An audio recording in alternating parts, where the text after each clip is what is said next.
राधे राधे दोस्तों। उम्मीद करते हैं आप सभी स्वस्थ होंगे। तो चलिए अपनी आज की कहानी शुरू करते हैं।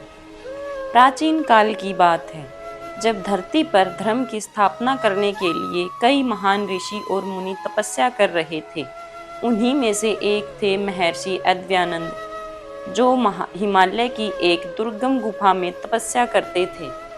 उनकी सिद्धि इतनी उच्च कोटि की थी कि स्वयं देवराज इंद्र तक उनसे परामर्श लेने आते थे। लेकिन महर्षि अद्वैयानंद का जीवन एक रहस्य से भरा था। उनका कोई शिष्य नहीं था, न ही वे किसी को अपनी दिव्यता का अनुभव करने देते थे। वहीं धरती पर अधर्म धीरे धीरे बढ़ता जा रहा था। असुर शक्तियां बलशाली हो रही थी और मनुष्यों के मन में लोभ, अहंकार और मोह ने घर लिया था। देवताओं ने इस संकट को देखकर ब्रह्मा जी से विनती की। ब्रह्मा जी ने कहा, अधर्म को मिटाने के लिए एक अंतिम परीक्षा होगी। केवल वही व्यक्ति जो सच्चे धर्म का पालन करेगा, उसे यह परीक्षा दी जाएगी। एक भक्त की खोज। अब प्रश्न यह था कि यह परीक्षा कौन देगा। ऋषि अद्वैयानंद को यह जिम्मेदारी दी गई कि वे एक ऐसे मनुष्य को खोजें जो धर्म की इस परीक्षा को पार कर सके। ऋषि ने अपने ध्यान से पूरे संसार में देखने का प्रयास किया, परंतु उन्हें कोई भी ऐसा व्यक्ति नहीं मिला जो पूरी तरह से निर्दोष और निष्कपट हो। अंततः उन्होंने एक छोटे गांव सिद्धपुर में एक युवक को देखा, जिसका नाम था धर्मनंद। धर्मनंद कोई राजा नहीं था, कोई ज्ञानी ब्राह्मण भी नहीं था, बल्कि एक साधारण ग्वाला था, जो प्रतिदिन गौ सेवा करता था और संतों की सेवा में रहता। वह न तो कोई वेदों का ज्ञाता था और न ही कोई बड़ा तपस्वी, परंतु उसमें सत्य, अहिंसा, दया और सेवा की भावना कूट कूट कर भरी हुई थी। ऋषि अद्वैयानंद ने धर्मनंद को बुलाया और कहा, वत्स, तुम्हें धर्म की परीक्षा देनी होगी। यदि तुम सफल हुए तो अधर्म मिट जाएगा और धरती पुनः धर्ममय हो जाएगी। धर्मनंद ने सिर झुकाकर कहा, मुनिवर, मैं तो एक साधारण ग्वाला हूँ, यह परीक्षा मेरे लिए कैसे संभव होगी। महर्षि मुस्कुराए और बोले, यही तो परीक्षा है पुत्र। धर्म केवल ग्रंथों में नहीं, बल्कि कर्मों में होता है। धर्म की परीक्षा देने के लिए अद्वैयानंद ने धर्मनंद को मनाया। फिर उन्हें एक कठिन कार्य सौंपा। उसे 3 दिन और 3 रातों तक किसी भी परिस्थिति में असत्य नहीं बोलना था, किसी भी स्थिति में क्रोध नहीं करना था और किसी भी हालत में अहंकार का शिकार नहीं होना था।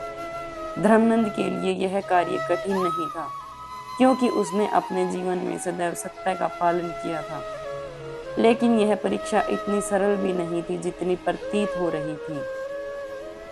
पहले दिन धर्मनंद अपने गांव में था, तभी राजा के सैनिक आए और बोले, क्या तुमने यहाँ से एक भागे हुए अपराधी को गुजरते देखा। धर्मनंद ने उस सुबह एक भयभीत व्यक्ति को जंगल की ओर भागते देखा था, लेकिन वह नहीं जानता था कि वह अपराधी था या नहीं। लेकिन वह सैनिकों को बता देता तो संभव था कि वे निर्दोष व्यक्ति को मार देते। लेकिन यदि वह झूठ बोलता तो वह अपनी परीक्षा में असफल हो जाता। कुछ क्षण सोचने के बाद उसने उत्तर दिया, मैंने आज सुबह एक व्यक्ति को जाते देखा था, लेकिन मैं नहीं जानता कि वह अपराधी था या नहीं। यदि आप सत्य की खोज में हैं तो कृपया न्यायपूर्वक जांच करें।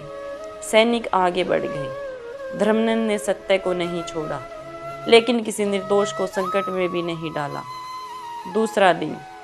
दूसरे दिन गांव के कुछ लोग ईर्ष्या के कारण धर्मनंद पर झूठा आरोप लगाने लगे कि उसने राजा के करों से बचने के लिए झूठ बोला है।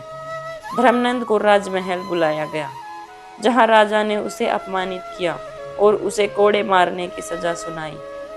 धर्मनंद को कोड़े मारे गए, लेकिन उसने क्रोध नहीं किया।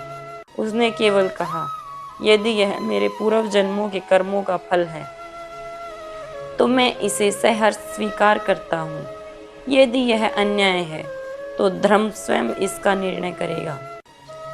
तीसरे दिन धर्मनंद के सत्य और धैर्य की परीक्षा से प्रभावित होकर राजा स्वयं उसके चरणों में गिर गया और उसे राजगुरु बनाने का प्रस्ताव किया।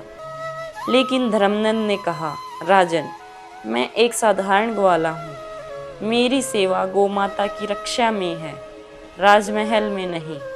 यह कहकर उसने विनम्रता से राजा का प्रस्ताव ठुकरा दिया। तीसरे दिन के अंत में स्वयं महर्षि अद्वैतानंद प्रकट हुए और बोले, वत्स, तुमने धर्म की तीनों परीक्षाएं सफलतापूर्वक पार कर ली हैं। आज से तुम्हारा नाम धर्मनंद से धर्म विजय होगा। तुम्हारी इस परीक्षा से समस्त अधर्म का नाश होगा। तभी स्वर्ग से एक दिव्य प्रकाश प्रकट हुआ और धर्म की शक्ति ने धरती पर पुनः अपना प्रभाव बढ़ाया।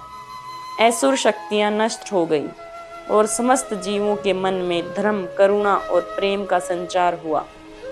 इस कथा से हमें यह शिक्षा मिलती है कि धर्म पुस्तकों में नहीं बल्कि हमारे कर्मों में होता है। सत्य, धैर्य और अहंकार त्याग ही सच्चे धर्म के मूल स्तंभ हैं।